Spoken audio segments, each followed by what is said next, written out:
My name is Elena, and I thought saving my mother-in-law's life would bring our family closer together. Instead, it destroyed everything I believed in. Elena, sweetheart, thank you for doing this, Margaret said, squeezing my hand as we sat in the hospital waiting room. You're saving my life. Of course, Margaret, I replied. You're family. Daniel and I would do anything for you. My husband Daniel wrapped his arm around my shoulders. You're amazing, babe. Mom's so lucky to have you. The kidney failure came on so fast, Margaret continued. When the doctor said I needed a transplant immediately, I thought I was going to die. Then you got tested and you were a perfect match. We're going to get through this together, I said. Dr. Sarah Chen entered the waiting room. Elena, we're ready for you. The surgery will take about 3 hours. I'm scared, I admitted to Daniel. I'll be right here when you wake up, he promised, kissing my forehead. I love you so much. Those were the last kind words my husband ever spoke to me. I woke up in recovery 6 hours later. Daniel wasn't there. A nurse named Patricia checked my vitals. Where's my husband? I asked. He left about an hour ago, Patricia said. Said he had to handle something urgent. Your surgery went perfectly, though. And Margaret? Her surgery was successful, too. She's in recovery on the 4th floor. I spent 2 days in the hospital, recovering alone. Daniel texted occasionally, short messages about work emergencies. On my 3rd day home, Daniel walked through the door at noon. We need to talk, he said coldly. About what? I asked. He threw an envelope on the coffee table. I'm filing for divorce. My blood ran cold. What? Daniel, what are you talking about? This marriage is over, Elena. I want you out by next week. But I just gave your mother my kidney 2 days ago. And I appreciate that, he said with zero emotion. But this doesn't change anything. We're done. Why? What did I do? Tears streamed down my face. You didn't do anything wrong. I just don't love you anymore. You said you loved me before the surgery. He shrugged. I needed you to go through with it. Mom needed that kidney. The words hit me like a physical blow. You lied to me? You used me? Call it what you want. The papers are filed. My lawyer will contact yours. Daniel, please! We can work this out. Goodbye, Elena, he said, and walked out. I collapsed on the couch, sobbing. How could someone I'd literally given an organ to discard me like trash? My best friend Jessica arrived an hour later. That absolute bastard, Jessica fumed. 2 days after you gave his mother your kidney? I don't understand, Jess. Everything was fine before the surgery. This doesn't add up, Jessica said. Nobody flips a switch like that unless something else is going on. What do you mean? The timing is suspicious. He waits until after you donate the kidney, then immediately files for divorce? Elena, I think this was planned. Planned? No, Daniel wouldn't. Wouldn't he? Jessica interrupted. Kidney transplants cost hundreds of thousands of dollars. Margaret supposedly needed one urgently. You're a perfect match? And the second the surgery is done, Daniel dumps you? My stomach turned. You think they used me? I think we need to find out, Jessica said firmly. The next morning, Jessica drove me to my follow-up appointment with Dr. Chen. Elena, how are you feeling? Dr. Chen asked. Physically, I'm okay. Emotionally, I'm a mess, I said. Dr. Chen, can I ask you something about Margaret's condition? Within privacy limits, yes. How urgent was her kidney failure? Dr. Chen hesitated. Why do you ask? My husband filed for divorce 2 days after the surgery. Something isn't right. Dr. Chen's expression changed. Elena, Margaret's kidney function was low, yes, but it wasn't critical. She could have waited on the transplant list. When she came in claiming emergency failure, I ran tests. Her levels didn't match someone in immediate crisis. What are you saying? Her urgency might have been exaggerated. I documented my concerns. Jessica grabbed my hand. They lied. They planned this. There's something else, Dr. Chen continued. I overheard Margaret on the phone before her surgery. She said, "Once this is over, Daniel can finally move forward with Rachel." Rachel? I felt sick. Who's Rachel? I don't know, but I remember the name.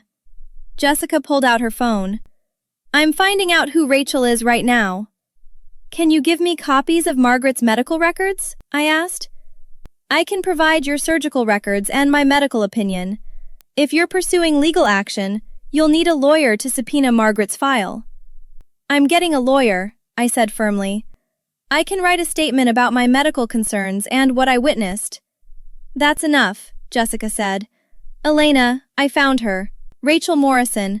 She's on Daniel's Facebook. Lots of photos together, going back 8 months. She showed me the screen. My husband was in dozens of photos with a beautiful blonde woman. 8 months, I whispered. He's been cheating for 8 months. And planning to leave you, Jessica added. But he needed Margaret's kidney first. I called my lawyer, David Morrison, that afternoon. Elena, this is fraud, David said. Medical fraud. If they misrepresented Margaret's condition to coerce you into donating, that's illegal. The adultery gives us leverage, but the fraud is criminal. Can we prove it? With Dr. Chen's statement in Margaret's records, yes. I'm also hiring a private investigator to document Daniel's relationship with Rachel. How long will this take? A few weeks for discovery, then we confront them. The investigator, Marcus Webb, worked fast. Within 2 weeks, he had photos of Daniel and Rachel dating back 9 months, including hotel receipts and restaurant bills. Marcus also discovered something explosive. Rachel worked at the same hospital. She was a transplant coordinator. Rachel helped them game the system, Marcus explained. She advised them on what to say, what symptoms to exaggerate. I have emails between Margaret and Rachel discussing the plan. Can we use this? I asked David. Absolutely. This is conspiracy to commit fraud. I'm contacting the district attorney. 2 weeks later, David arranged a meeting with Daniel and his lawyer. Elena, Daniel said uncomfortably, I didn't think you'd contest the divorce. I'm not contesting the divorce, I replied. I'm filing criminal charges against you and your mother for fraud. His face went white. What are you talking about? David slid a folder across the table. Your wife donated a kidney based on fraudulent claims. We have Dr. Chen's statement confirming Margaret wasn't in critical failure. We have emails between your mother and Rachel Morrison discussing how to manipulate Elena. We have evidence of your affair. You used medical fraud to obtain an organ. This is insane, Daniel's lawyer sputtered. You can't prove. We can prove everything, I interrupted. Marcus, show them. Marcus opened his laptop, displaying emails. Daniel's face turned gray, reading Rachel's message to Margaret. Once you have the kidney, and Daniel leaves Elena, we can finally be together. Just stick to the script about kidney failure. You manipulated me, I said, my voice shaking. You made me believe I was saving your mother's life. You said you loved me. All lies. All so you could steal my kidney and leave me. Elena, I can explain, Daniel started. Don't, I snapped. The district attorney is filing charges next week. Medical fraud, conspiracy. And the hospital is investigating Rachel. We could go to prison? Daniel whispered. You deserve to go to prison, Jessica said. David stood. You have 48 hours. Elena gets the house, the car, 60% of marital assets, and all medical expenses reimbursed. You cooperate with law enforcement, or we go to trial and expose everything publicly. And Rachel's career is already over, Marcus added. The hospital fired her this morning. Daniel looked at his lawyer desperately. What do we do? You accept their terms and pray the DA shows mercy, his lawyer said. You have until Friday, David continued. Sign the settlement, agree to asset division, and cooperate with prosecutors. Or refuse, and we take this to trial, where every detail becomes public record. My career will be destroyed, Daniel said weakly. Your career? I laughed bitterly. I gave you my kidney, Daniel, a piece of my body, and you threw me away like garbage. I never meant for it to go this far, he mumbled. But it did, Jessica said. You planned this with your mother and your mistress. You committed fraud. Margaret's lawyer spoke. Mrs. Rodriguez is willing to apologize. I don't want her apology, I interrupted. I want justice. I want her in prison. I want Daniel in prison. I want Rachel to never work in healthcare again. And I want every penny returned. David collected his papers. 48 hours. We left the conference room. In the hallway, I exhaled. You were incredible in there, Jessica said. I was terrified, I admitted. You didn't show it, Marcus said. You were strong. They looked like they'd seen a ghost. Because they thought they'd gotten away with it, David explained. They didn't expect you to fight back. They underestimated me, I said quietly.